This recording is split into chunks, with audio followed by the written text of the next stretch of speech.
And today's biggest topic. Today we're gonna really get a deep dive into this. So I want you guys to start getting your thoughts going, and I want to hear some good comments. We're going to talk about returning to play with COVID 19, and I know a lot of teams are starting to go up again. So my questions I have for you guys as we get into this next segment. Number one is, should we return to play?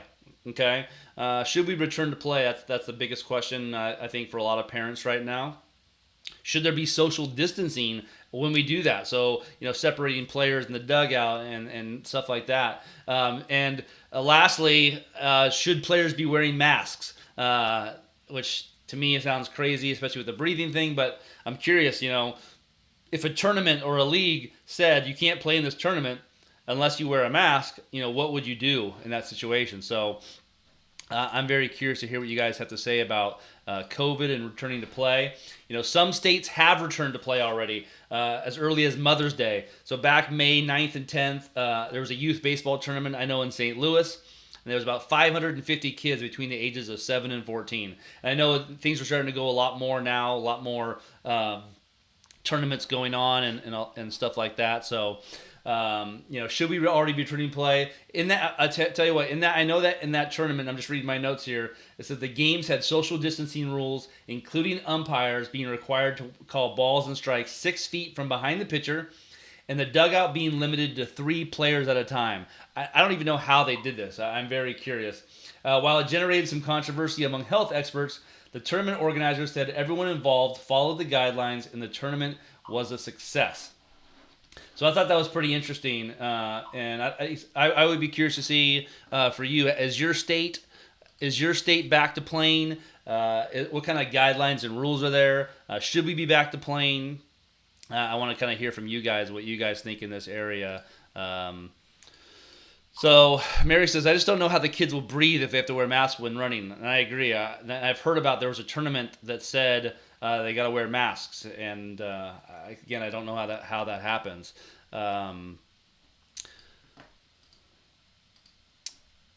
Ruben says, yes, return to play, follow the guidelines, and no mask. And I think that's the general of a lot of parents. I think they think that, but again, I would love to hear what you guys think about returning to play. So if you're just tuning in, we're talking about returning to youth sports during this time. Should you do it? What are the guidelines around it? Is it let it rip and just let it open?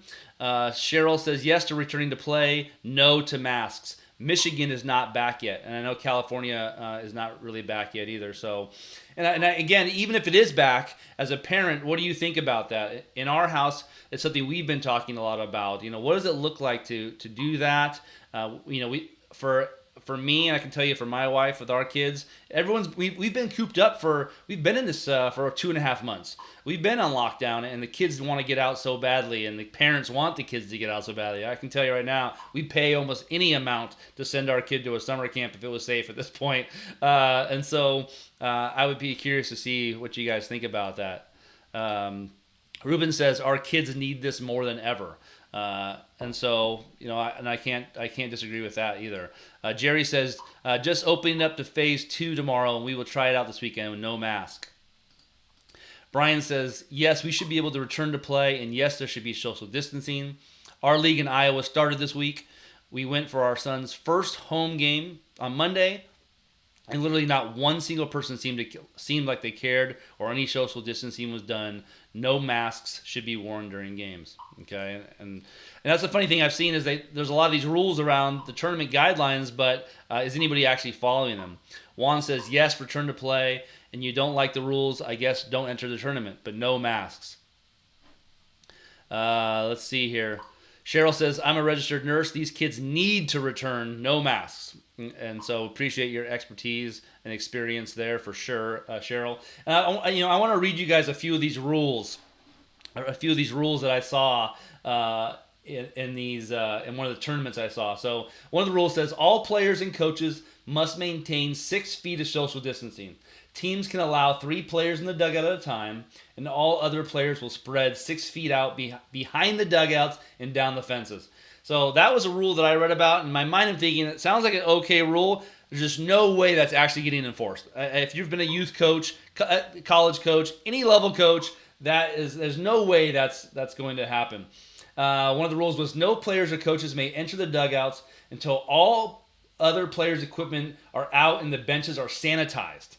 No players may share equipment. Benches will be sanitized between each game, and umpires will sanitize the balls every half inning. Again, that sounds like cool ideas. If you've coached as long as I have, 20 years, there's just no way that's happening. I can't imagine that. And if it is happening, let me know. If you see umpires are sanitizing the balls between innings and no one's sharing equipment, I can't even imagine, especially 8, 9, 10-year-olds, no sharing equipment, stuff like that. And it says there can be no handshakes or fist bumps before or after the games. Please tip your hat to the opponents after the game. Now that one I don't mind. I don't think that's a bad one at all.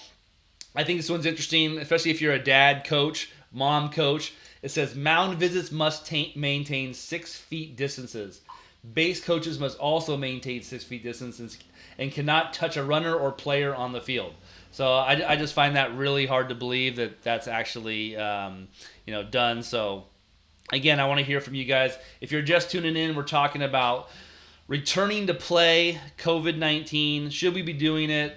Should we be wearing masks? Is your state open to doing that right now? Are you as a parent open to doing that right now? And I want to hear from you guys, your thoughts on that. And so let's hear it. Let's hear what you guys think about it. So Mary says, one mom I know in the U.S. said their attorney had 2 in the dugout, everyone else out until your turn. No shared equipment. Ontario may not be back to ball at all this year. Katie says, Michigan is back. We play next weekend. Texas Blaze says, Texas can't play tournaments, though, until June 15th. Return to practice on June 1st. And for those of you who have returned to practice across the United States, I want to hear from you. What has it been like? Have you guys just disregarded the rules, got over it, and let it rip, or are you guys actually following the guidelines really tightly? And I won't out you to the government or CDC if you are. I'm just curious to see. Valerie says, running with a mask in Texas heat sounds dangerous. We are playing no mask required. We must have hand sanitizer and no high fives after the game. And I think those are pretty good precautions. Again, it was 98 degrees in my house yesterday. I can't imagine my kids playing outside, running around with a mask on. DJ said, playing in Texas, we're not wearing masks, but we are following guidelines. John says, Virginia is requiring a 10 feet of social distancing during phase 2. Should make for some interesting strike zones if the home plate umpire needs to be 10 feet behind the catcher, who needs to be in the back of the catcher's box. Do I encourage my catcher to pick or block? That's pretty funny, actually. Wes says, we've been playing since Mother's Day, but had to go to Missouri to do so. Our Arkansas tourney started this weekend, but we pulled out of them due to the ridiculous restrictions imposed. 2 fans per player, teams and fans ushered in and out of the parks, temperatures taken, coaches wearing masks, etc. That's pretty intense for things, for sure. Melissa says, I'm the vice president for the local American Legion baseball organization, which a real quick shout out to American Legion. When I first started coaching high school baseball, the travel ball wasn't very prevalent, and I coached American Legion for a long time. So she says, I'm the VP for the local American Legion baseball organization. We started playing mid-May. Our first home game was Saturday. We have hand sanitizer. We sanitize the bleacher before games. No sharing helmets. No concessions. Fans are limited to 50% capacity and social distance spacing. And she said it's going great.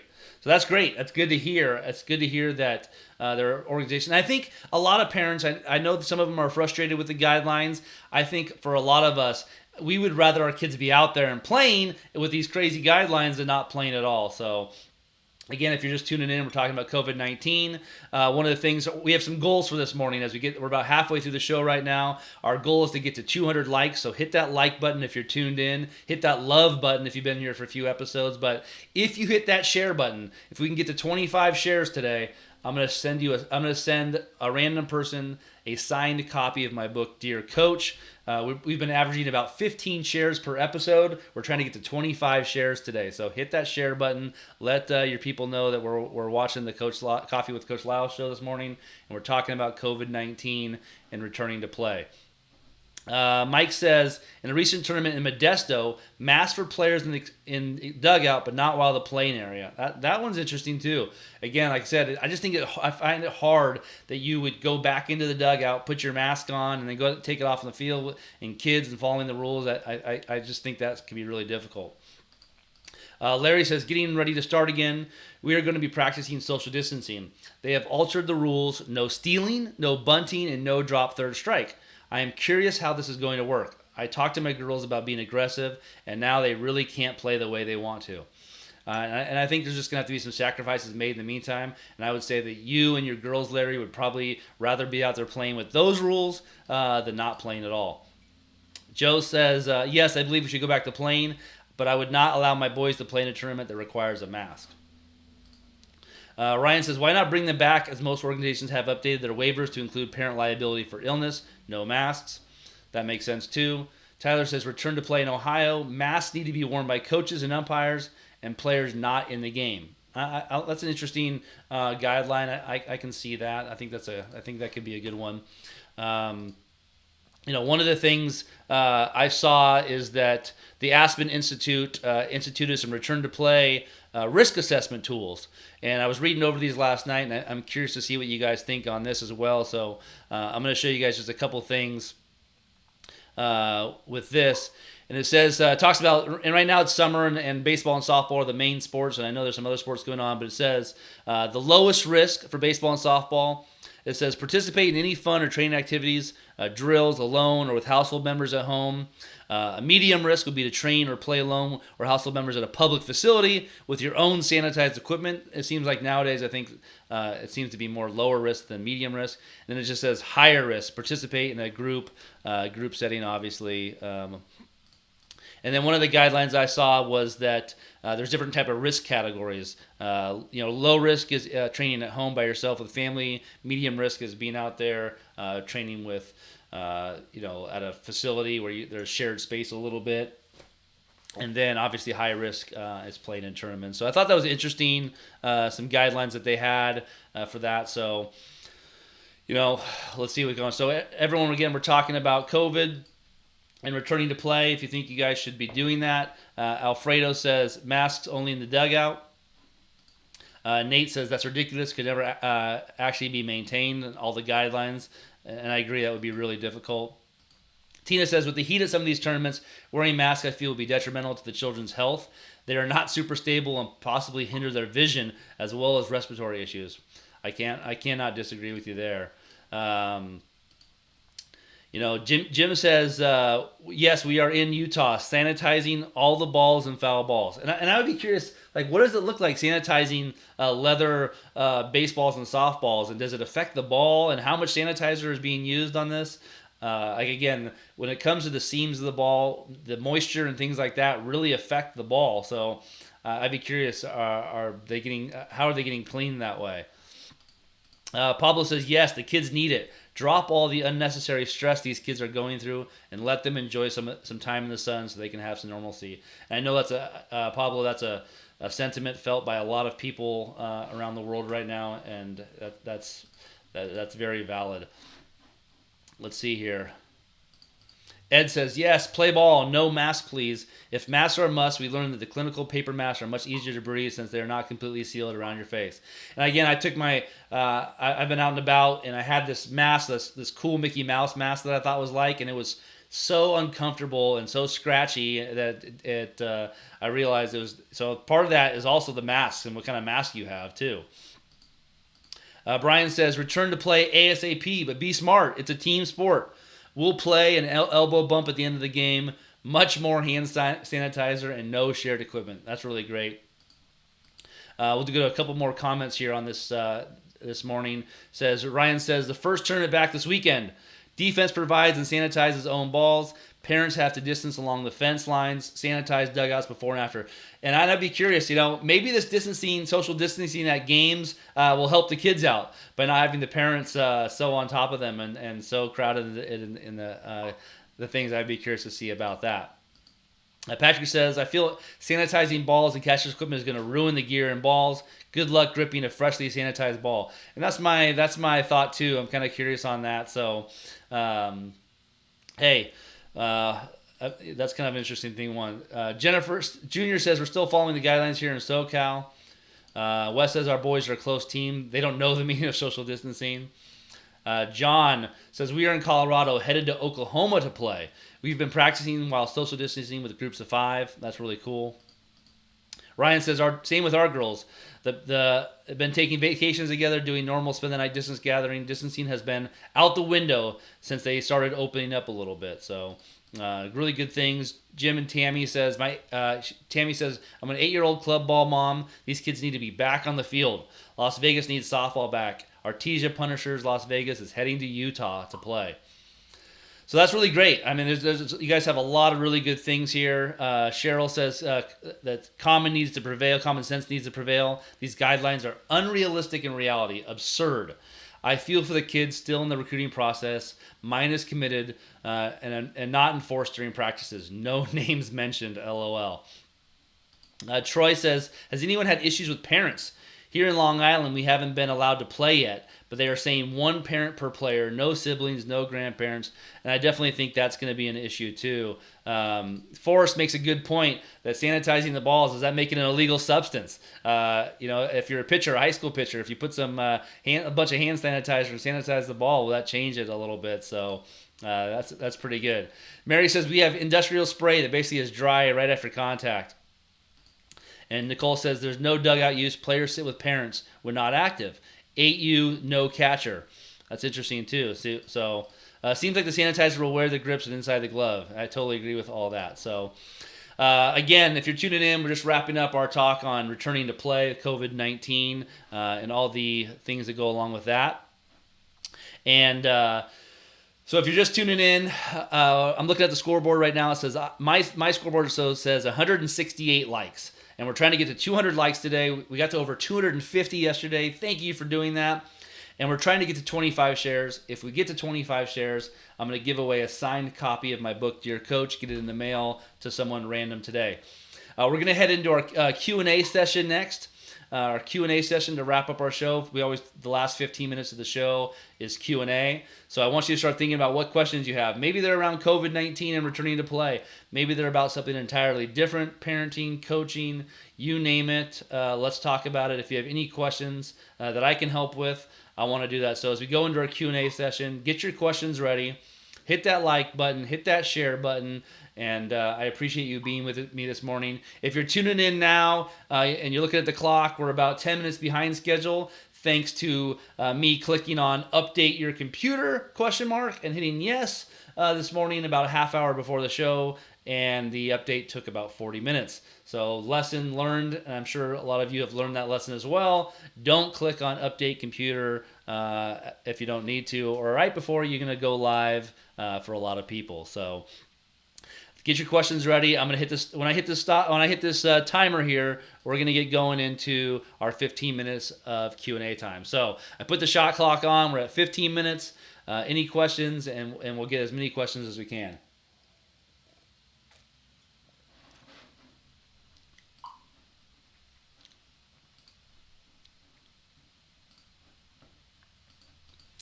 Mary says, by the way, I have your book and I love it. My boy got a kick out of it and thanks me all the time for not being that mom. And what's funny about the book is it's a lot of stories about parents behaving badly.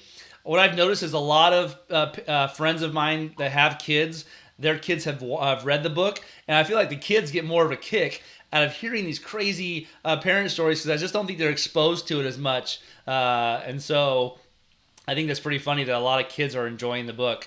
Larry, shout out to Larry King. He liked it and shared this video this morning. Thank you, Larry, for spreading the word. Again, if you did, today's episode is brought to you by Star Wars and Disneyland. And the shirt I'm wearing today, some of you are asking about, is a Tiger Woods shirt, Nike Tiger Woods shirt that I've enjoyed for a long time. So let's get into some questions here. So Gabriel says, how do you get your players to compete while training? And the best way to get your players to compete while training is to make training very competitive.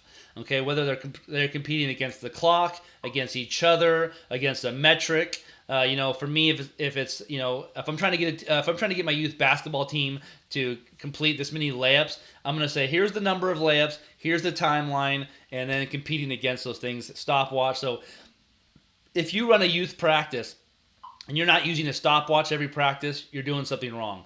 Compete against time all the time. So I'll give you a great example.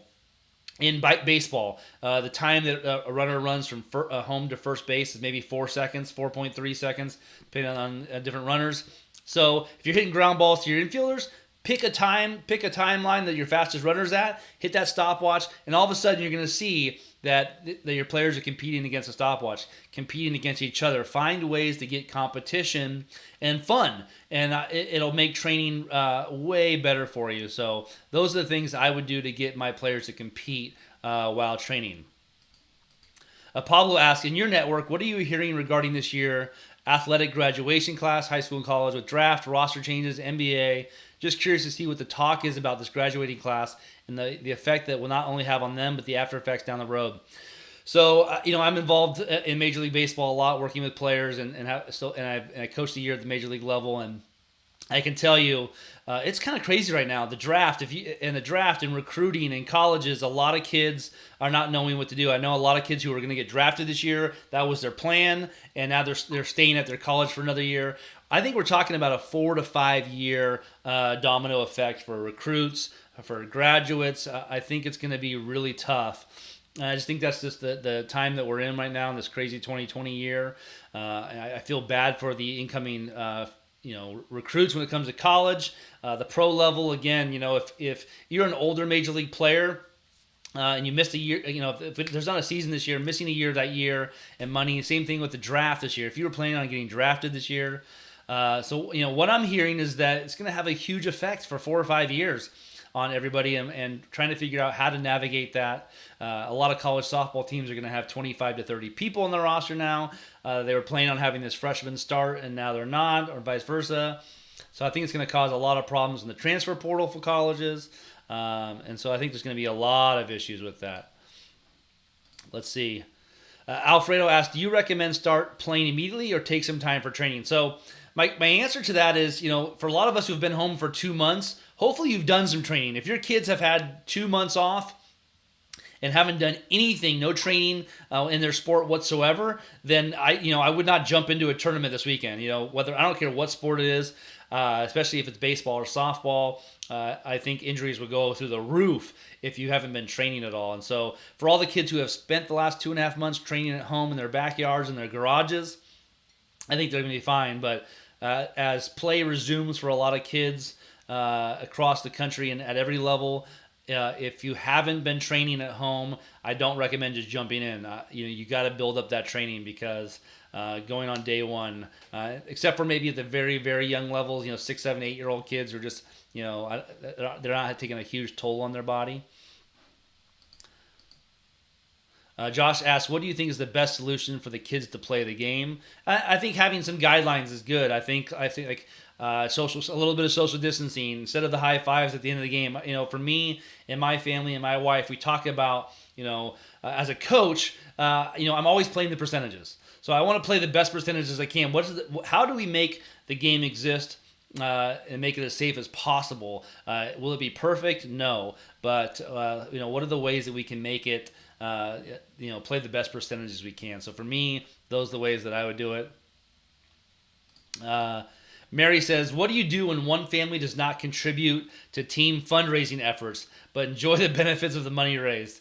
Oh, man, I tell you, I've been coaching a really long time, and I know a lot of you have dealt with this too, is that you've got a parent or a kid who, it takes everybody. It takes everyone's effort, fundraising, volunteering, and you've got a kid on your team who doesn't do the fundraising, parents who don't do the volunteering, but they still get to reap the benefits of that. For me, I would approach them, and honestly, I wouldn't do it by email. I would do it on a phone call, face to face. Nowadays, even a Zoom call, I guess you could do it. I would just say, hey, we want your kid to be a part of this team. We want you to be a part of this team. to be a part of this team, you've got to contribute. All the parents are, and put it on them to see what they're going to say with that. And they say, you know what, we don't want to contribute. We're not willing to do those things. Then that player's not a good fit for your team, and that family is not a good fit for your organization. So, for me, with any issue that you have with parents like that, coming to them face to face in a non-angry, confrontational way and say, hey, we really want you to be a part of this team. We love your family, and we want to be with your family, be a part of this organization for a long time. But we really need you to contribute in these ways. Can you do that? And get them to commit to do that. And if they don't, then you have some accountability there. But I think some parents might think, hey, I pay a little bit, I get to play, I don't have to think about it. So those are the ways that I would do it. Joe asks, how do I help my son feel comfortable hitting left-handed in a game? He has strictly batted right-handed, but has worked really hard on the left side at home in the game, but won't do it in the game. So, Joe, I would say, I see what you're saying, that your kid bats right-handed, but he's been practicing left-handed. I would just explain to him that there's no recruits at the game. There's no college recruits at the game judging him left-handed. There's no, the score doesn't matter. All those things don't matter right now. Okay? What matters is his development. And so give him permission to fail. Say, you know what, buddy? If you strike out 4 times today left-handed, I still love you. We're still gonna go. Still gonna go get ice cream after the game. We'll still go back and practice. But you're never gonna know unless you try. So give him permission to fail. Let him understand that, hey, nobody cares if you strike out. You've got to practice it. This is a good way to do it. So make him feel comfortable on making sure there's no pressure whatsoever on that. John says, the book is in my Amazon cart. I can't wait to read it. I have 20 years in Parks and Rec Youth Athletics, and I save all those parent emails and messages. So, John, I would love for you to email me, coachlisle@coachlisle.com. If you've got some really good parent emails, send them to me, and maybe we'll put one in the next book.